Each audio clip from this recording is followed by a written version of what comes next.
Hi guys, I'm Howard. I'm currently a cashier at a grocery store, and I'm on my way to become a Linux system administrator.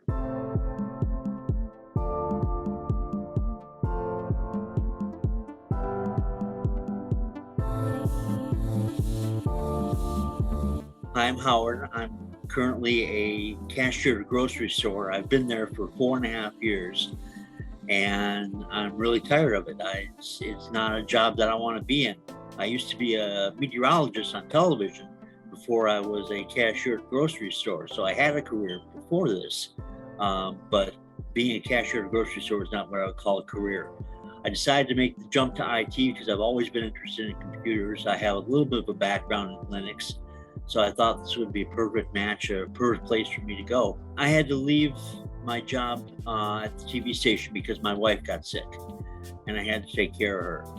After she passed away in 2011, I couldn't find a job in meteorology again. So I had to take a job as a cashier to pay the bills.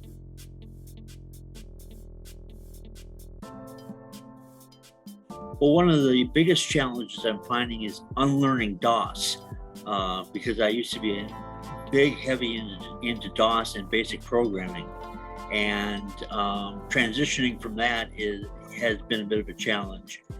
Also, the just getting used to Linux in general, because it's a whole new language.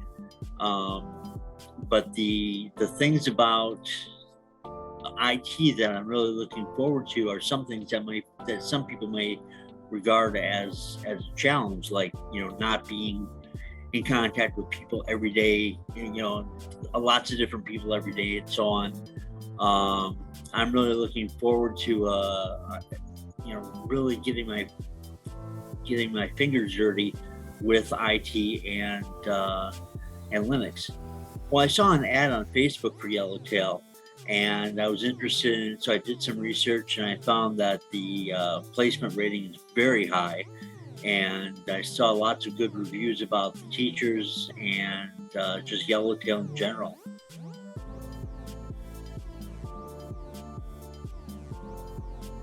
Oh, I definitely say try Yellowtail. It's not a exceptionally long course, but it's not a boot camp either. And it really is a great way for anyone to break into IT, whether you've got IT experience or not.